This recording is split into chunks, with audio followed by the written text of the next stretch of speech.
It's all eyes to the lights and foot to the floor. It's a decent start though from Colapinto, who cuts across straight away. Zane Maloney getting into the toe as well of Victor Martins. Colapinto is going to have the inside line. He forces Stanek to the outside. Movements all the way through the field. Leclerc looking for a way through in the middle of the pack. Colapinto away well though from pole. The number 9, that is Juan Manuel Correa, making a decent headway as well early on. Zach O'Sullivan further back, having to defend his position. Colapinto maintaining under the pressure from Roman Stanek, the more experienced racer, versus the rookie, but it's the rookie winning out right now in the black and orange Van Amersfoort racing car. Zane Maloney getting swamped there by Correa. I think he's going slow. That's the number 3 car there. That is Zane Maloney. Lock up their cars out wide. A Prima being forced well out wide. That's the number 6 red and white Ollie Behrman. Then there we have an incident for Francesco Pizzi in the Charouz car. Has he come together with anybody? We've also got slow movement there from the black high-tech car, the number 17. That is Kalen Frederick, and another one as well, Zane Maloney. We saw him going slow coming out of turn 4, and he's pulled to the side, smoke coming off of the back, and he's already out of the car. Unfortunately, Maloney just losing all drive in one of the worst places on one of the worst laps to do it as well. And that was what happened then to Pizzi. He was spun by Zane Maloney. On board with Caio Collet, the Brazilian MP Motorsport driver. He has to dart out the way of slow Zane Maloney. Flies back onto the racetrack, and as he does so, clips the curb, and that just completely destroys his suspension. Colapinto won't want to be going until the very last minute, but he gets a huge rear drift on and manages to get it going, weaving down the straight all the way. I think he made a decent jump there. I thought he might have caught himself out. He lit the rears up so nicely. He's managed to get away with it. Stanek hasn't been able to get alongside him. I tell you has though. Victor Martins alongside Roman Stanek down into turn 1, gets P2. Stanek down to 3rd. Roman Stanek, who has got another rear right puncture. Stanek with a puncture falling down the timing screens. They're all going to have to find a way around him. Stanek realizes he has to get out of the way quickly as the whole field run past him. Disaster for Roman Stanek. And was it a battle with Smollier here? He's clearly taking the defensive line. Smollier's on to our right, and they do touch. I'm not sure what Stanek was expecting there. He knew where Smollier was. A move for 3rd place. Juan Manuel Correa has managed to just get in front of Alex Smollier, but Alex Smollier comes back at him, but he's forced out wide, clatters the curb on his way back. Correa's going to have the DRS. Smollier moves over to the right-hand side to defend, manages to hold that inside line. How late on the brakes do you dare?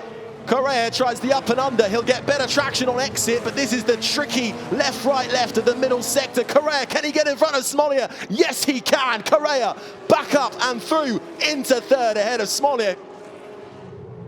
Meanwhile, Correa coming all under all sorts of pressure, but Leclerc is through on Smollier behind him. Leclerc showing a huge turn of pace. He's made his way up all the way from 13th position.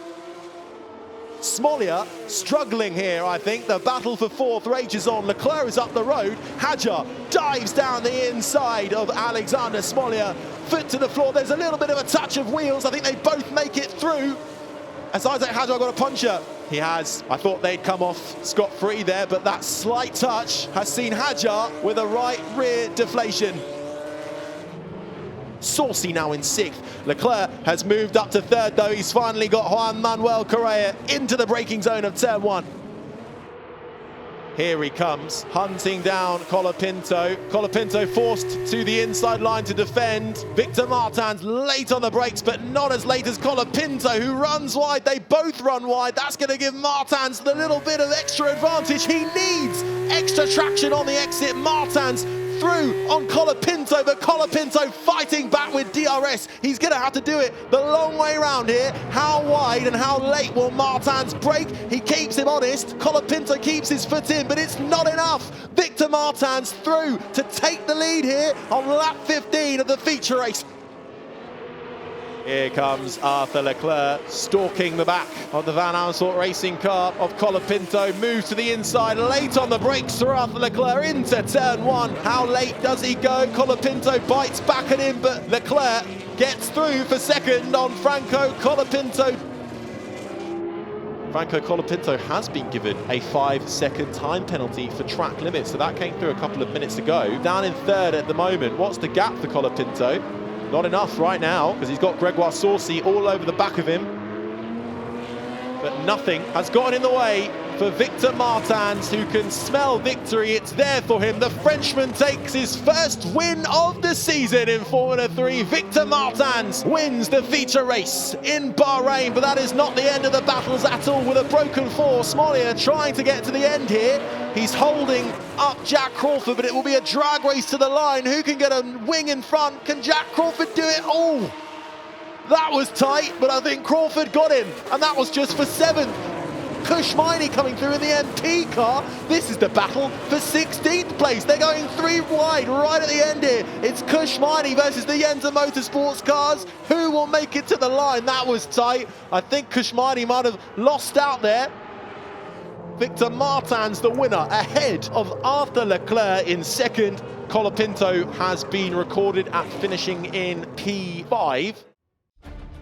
Let's get confirmation of how they all ended up. That is your podium. Victor Martins takes his first win of the season in front of Arthur Leclerc, up from 13th on the grid to second, and Gregoire Saucy, the rookie driver, an impressive third. Then it was Juan Manuel Correa making it an ART 1-3-4. Victor Martins stands tall as your first feature race winner of the year. Well then, that sees us come to the end of this opening round for Formula 3 in 2022, and I tell you what, you're going to have to come back for more. The young talent up and down this grid is exceptional. Once again, thank you for your company. Formula 3 is back in Imola in April, but until then, I've been Harry Benjamin. I'll see you next time.